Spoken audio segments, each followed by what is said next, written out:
삼손 이야기가 이제 계속됩니다. 삼손은 끝내 자기 부모를 설득하는데 성공한 것 같습니다.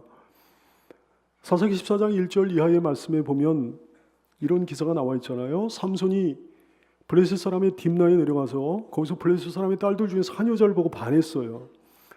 그래서 자기 고향으로 올라와가지고 자기 부모에게 말하이르되 내가 딥나에서 블레셋 사람의 딸들 중에서 한 여자를 보고 반했습니다. 이제 그를 맞이하여 내 아내로 삼았으면 좋겠습니다. 그랬더니 그의 부모가 그에게 이르되 야, 네 형제의 딸들 중에 나 이스라엘 백성 중을 얘기하는 거야. 이스라엘 백성 중에 어찌 여자가 없어서 네가 할례 받지 아니한 블레셋 사람에게 가서 아내를 맞으려 하느냐 하니 삼손이 그의 아버지에게 이르되 내가 그 여자를 좋아하거든요. 좋아합니다. 나를 위하여 그 여자를 데려와 주세요. 그러면서 때를 썼어요. 자식이 이기는 부모가 없다고 그러잖아요. 하지만 자식이 뭐 영적이고 부모가 영적이면 물론 자식이 부모를 이겨야 되겠지만 자식이 육적이고 부모가 영적이면 당연히 부모가 이겨야 되는 거죠. 근데 삼손이 그 부모를 이기고 만 거예요. 여러분의 집안에서는 영적인 사람이 이기기를 축원합니다. 삼손이 부모를 설득해가지고 아내를 보여주기 위해 아내 될 사람을 보여주기 위해 딥나로 내려갔을 때 벌어진 일이거든요. 5절 말씀을 보니까 삼손이 그의 부모와 함께 딥나에 내려가 딥나의 포도원에 이른즉 젊은 사자가 그를 보고 소리를 질렀다 그랬어요. 부모와 함께 딥나에 가긴 갔는데 부모님을 따돌려가지고 부모님은 다른 곳에 계시게 하고 삼손 혼자 딥나의 포도원에 갔습니다.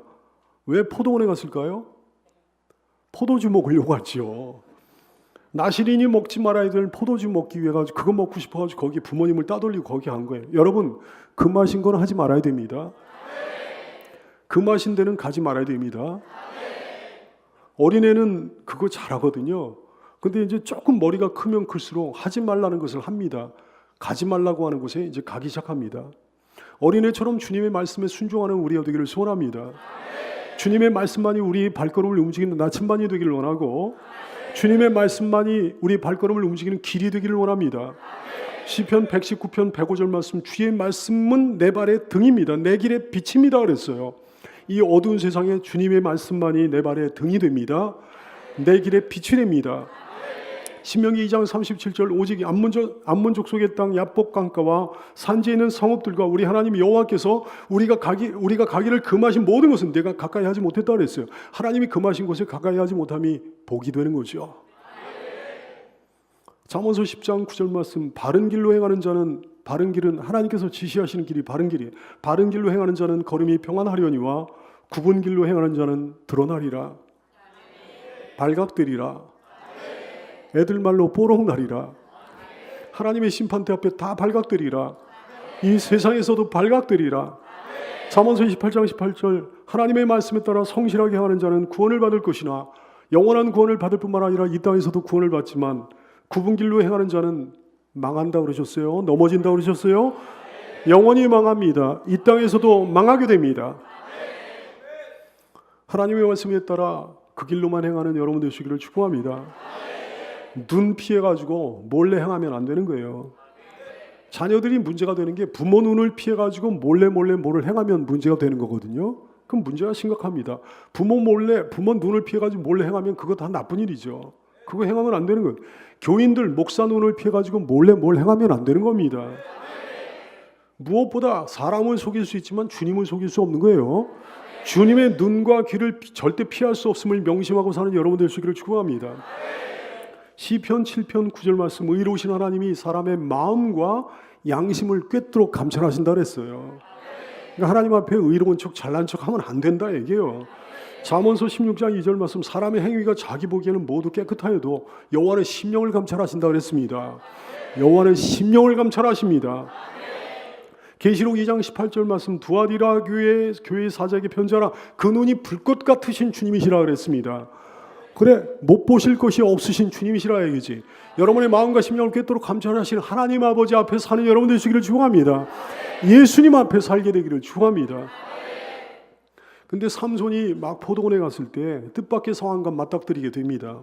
아닌 밤중에 홍두깨라고 포도원에 웅크리고 있는 위협적인 젊은 사자를 만난 거예요.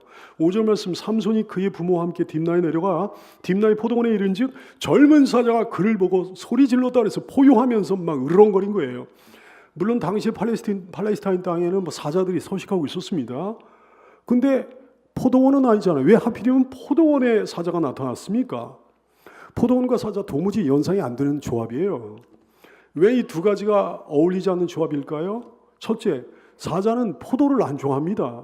포도를 좋아하는 건 사람이나 좋아하고 초식동물이나 좋아하지 사자는 포도를 안 좋아해요. 둘째, 포도원은 사람들이 워낙 많이 드나드는 곳이기 때문에 안 어울리는 거예요. 이 사자가 안 어울리는 거예요.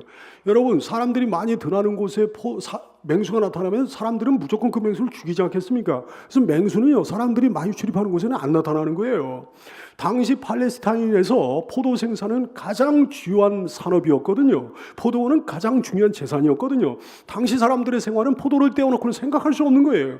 포도원은 사람들이 가장 많이 출입하는 곳이었단 말씀이에요. 근데 그 포도원에 난데없이 사자가 나타나다니, 그래야 삼손을 위협하고 있다니, 이게 우연일까요?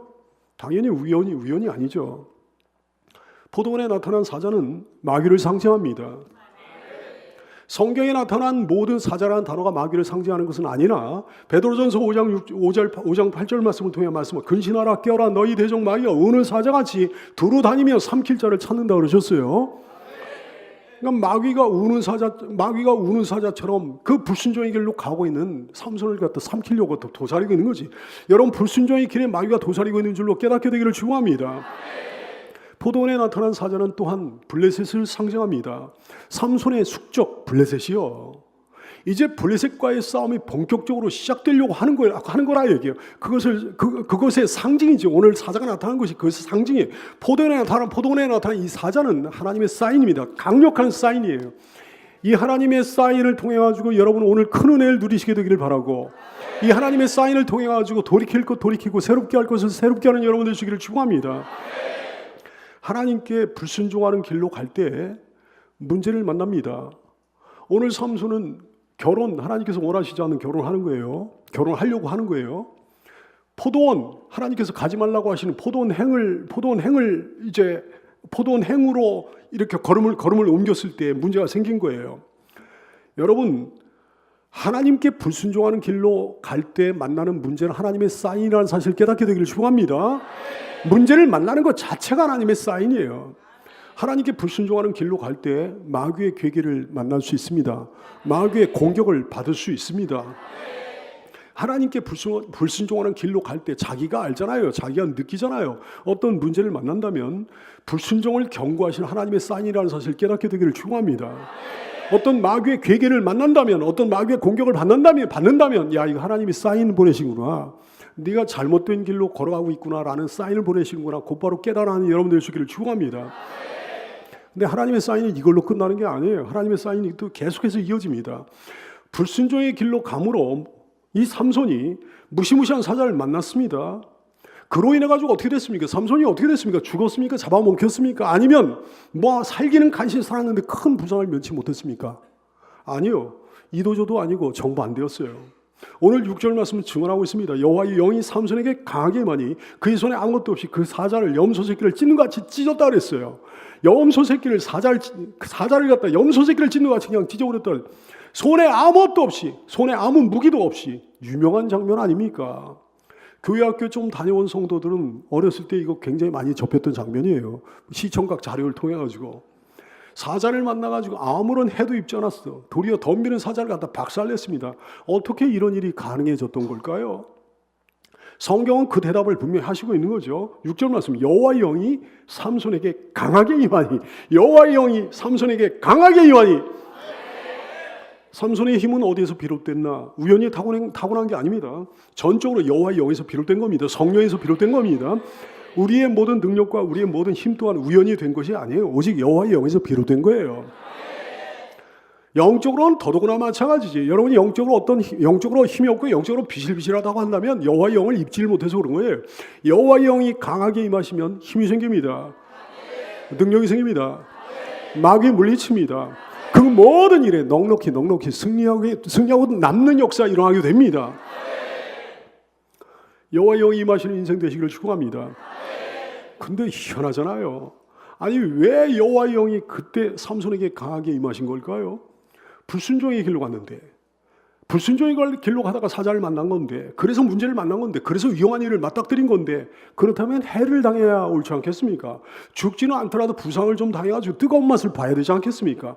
아 뜨거워! 그래야 되지 않겠습니까? 야 내가 다시는 그런 길로 가면 안 되겠구나, 하나님께 불순종하면 이렇게 되는구나, 이거 절절히 느끼도록 해야 되지 않겠습니까? 하나님 징계에 관한 유명한 말씀을 여러분 아시죠? 히브리서 12장 6절 이하는 말씀합니다. 주께서 그 사랑하시는 자를 징계하신다 그랬어요. 주께서 그 사랑하신 자에게 매를 대신다 그랬어요. 그가 받아들이시는 아들마다 채찍질 하심이라 하였으니 너희가 참으면 징계를 받기 위함이라. 하나님이 아들과 같이 너희를 대우하시나니 어찌 아버지가 징계하지 않는 아들이 있으리요 그랬어요. 아들이 잘못된 길로 나가는데 그 매를 들지 않는 아버지가 어디 있겠냐 말씀이에요. 징계는 다 받는 것인 것을, 너에게 만약에 징계가 없으면, 매 맞는 것이 없으면 사생자여 친아들이 아니라 그랬어요.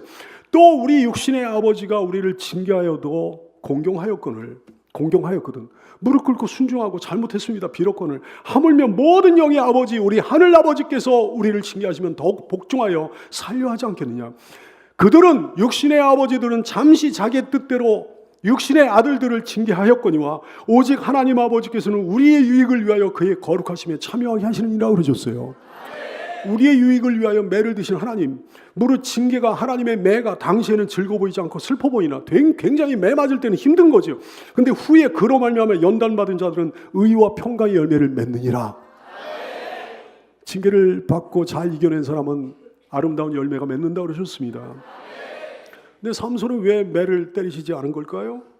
왜 따끔하게 매를 맞지 않은 걸까요? 삼손은 친아들이 아니라 사생자이기 때문에 그런 걸까요? 아니요. 하나님의 사인이 있습니다. 여러분, 삼손의 허물과 연약함에도 불구하고 하나님께서 그를 버리지 않으시겠다는 사인이에요. 삼손의 허물과 연약함에도 불구하고 그를 강한 일꾼으로 쓰시겠다는 하나님의 사인이에요. 삼손의 허물과 연약함에도 불구하고 그를 통해 사자를 찢으실 거라 하나님의 사인이에요. 블레셋을 찢으실 거라는 하나님의 사인이에요. 우리가 잘나고 우리가 의롭고 항상 잘하고 그래가지고 하나님께서 우리에게 매를 드시지 않는 게 아닙니다. 우리가 잘못하는데도, 우리가 이런저런 죄를 범하는데도 하나님께서 우리를 쓰시고 함께 하시고 역사하시고 은혜를 베푸시는 경우로 우리는 얼마든지 만나게 되는 거거든.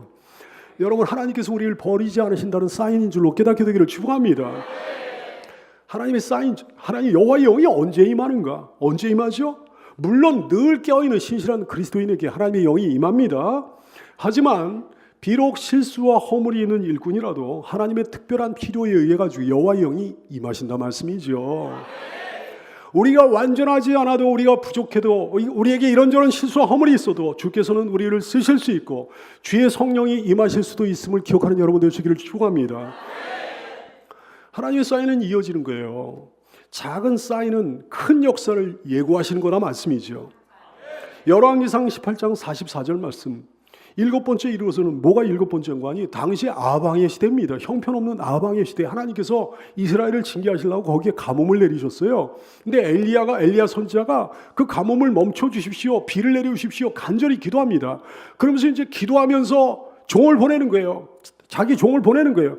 비가 올 기미가 오는가 한번 가서 봐라. 그랬더니 가서 봤더니 아무 기미도 없습니다. 하늘이 멀쩡합니다 그러는 거예요.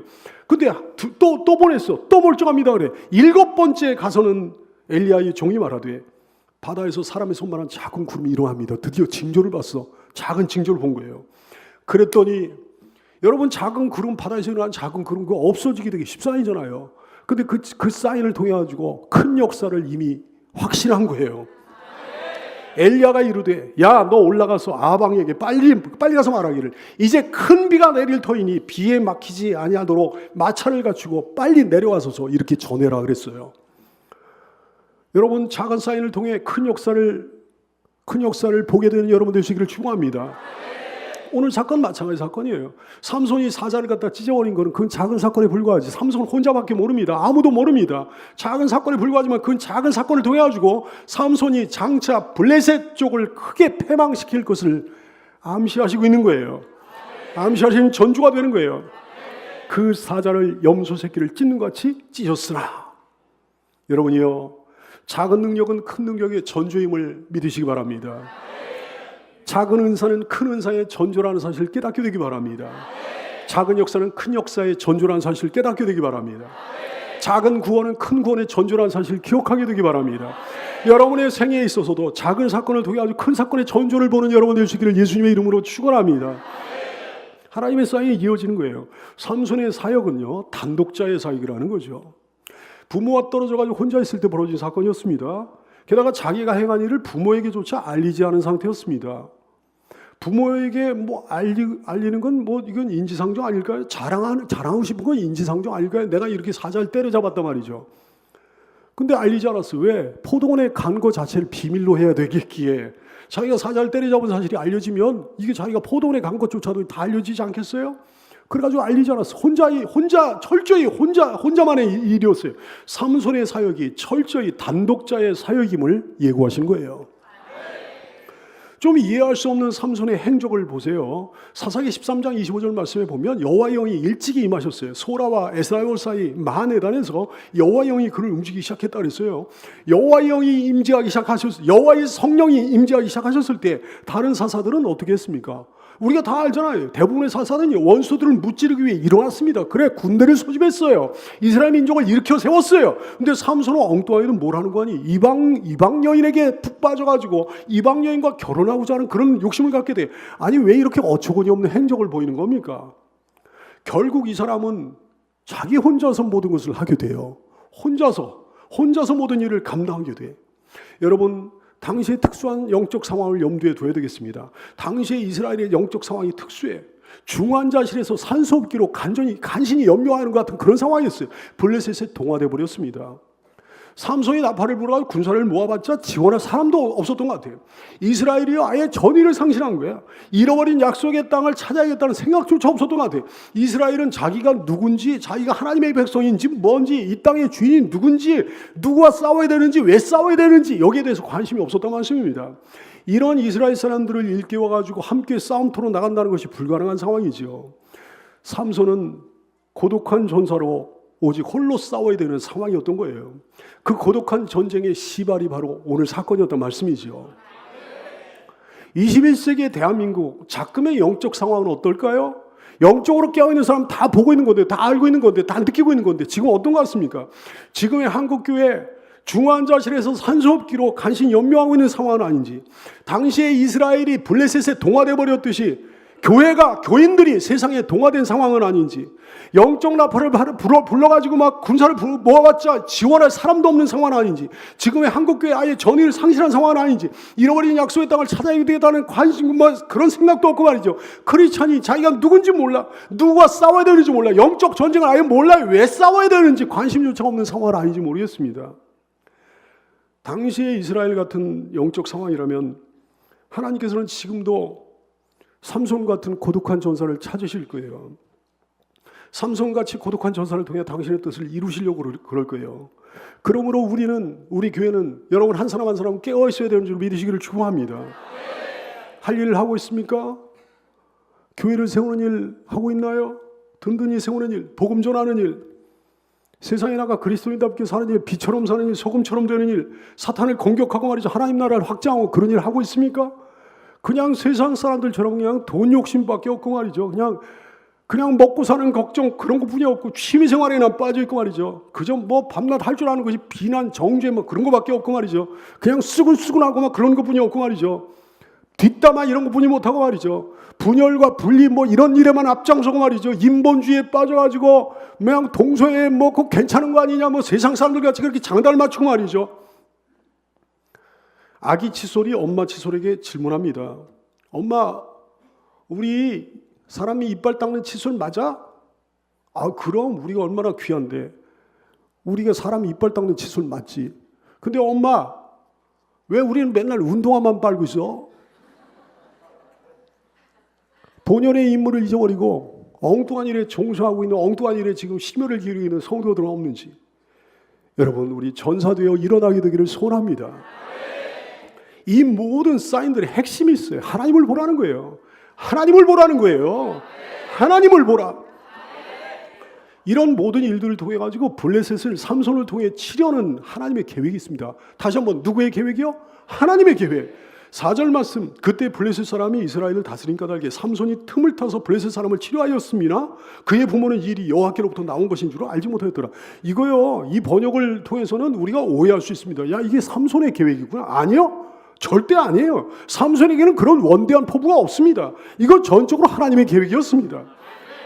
4절 말씀은 다음과 같이 번역될 수 있겠습니다. 그의 부모는 주님께서 블레셋 사람을 치실 계기를 삼으려고 이 일을 하시는 줄을 알지 못하였다. 그때 블레셋 사람이 이스라엘을 지배하고 있었다. 4절 말씀, 그러나 그의 부모는 이 일이 모두 하나님께서 하시는 일인 줄 몰랐다. 그때는 블레셋 사람이 이스라엘을 지배하던 때였기에 하나님께서 삼손을 통해 블레셋 사람을 칠 구실을 마련하시려는 것이었다. 이것이 옳다는 말씀이죠. 주어는 하나님이십니다. 주권자는 오직 하나님이십니다. 모든 것이 삼손의 계획이 아니요 하나님의 계획이라는 사실을 깨닫는 여러분들 되시기를 축원합니다. 하나님의 사인은요 계속되는 거예요. 그럼에도 불구하고 따라서 하시겠습니까? 그럼에도 불구하고 한 인간 삼손의 실수와 잘못과 실패와 허물과 죄에도 불구하고 그 속에 면면이 하나님의 계획이 흐르고 있는 거예요. 하나님의 섭리와 역사가 숨어 있는 거예요. 이것이 하나님의 비밀입니다. 삼손은요, 보세요. 삼손은 무슨 잘하는 게 없어요. 보면 죄만 지어요. 8절 말씀, 얼마 후에 삼손이 그 여자를 맞이하려고 다시 가다가 또 무슨 원대한 포부를 안고 꿈을 이루기 위해 가는 것이 아니고 기껏해 그 블레셋 여자를 맞이하려고 다시 가다가 돌이켜 자기가 옛날에 죽였던 그 사자의 죽음을 본즉 사자의 몸에 벌떼와 꿀이 있는지라. 얼마 후에 그랬어요. 꽤 시간이 경과한 상태를 얘기합니다. 가죽과 뼈만 남은 사자의 사체에 벌떼가 집을 마련하고 거기다가 꿀을 모아놨어요. 벌은 부패한 사체에다가 집을 짓지 않습니다. 사자는 부패한 게 아니에요. 그냥 거기는 광야 지대이기 때문에 금방 건조해. 바싹 말라가지고 바위처럼 굳어진 거예요. 거기다가 집을 짓고 거기다가 이제 꿀을 모아놨어요. 삼손은요, 블레셋 여자를 갖다가 아내로 맞이하려고 거기를 다시 방문했을 때 그걸 발견하고 그 꿀을 먹고 부모에게도 그것을 드렸다 그랬어요. 9절 말씀, 손으로 그 꿀을 떠서 걸어가며 먹고 그의 부모에게 이르러 그들에게 그것을 드려서 먹게 하였으나 그 꿀을 사자의 몸에서 떠왔다고는 알리지 아니하였더라. 알릴 수가 없는 거지. 그 꿀의 철출처를 부모님에게는 비밀로 할 수밖에 없는 거지. 사체를 만지거나 부정한 것을 만지지 말아야 될 나시린의 금계를 어긴 거거든요. 나시린은요, 사자의 사체를 가까이 하면 안 되는 거예요. 사체에 생성된 꿀을 먹으면 안 되는 거예요. 나시린에게는 세 가지 금계가 있었습니다. 첫 번째 금계, 포도주와 독주를 먹어서는 안 되는 거예요. 근데 그걸 벌써 어겼죠. 포도원에 출입하잖아요. 둘째, 사체에 손을 대서는 부정한 것에 손을 대서는 안 되는 거예요. 그것도 어겼죠. 셋째, 머리를 자르면 안 되는데 그것도 나중에는 어기게 됩니다. 이제 금방 어기게 돼요. 싸그리 다 어기는 거예요. 그럼에도 불구하고 하나님께서는 당신의 위대한 계획과 섭리를 끝까지 이루어가시는 거예요.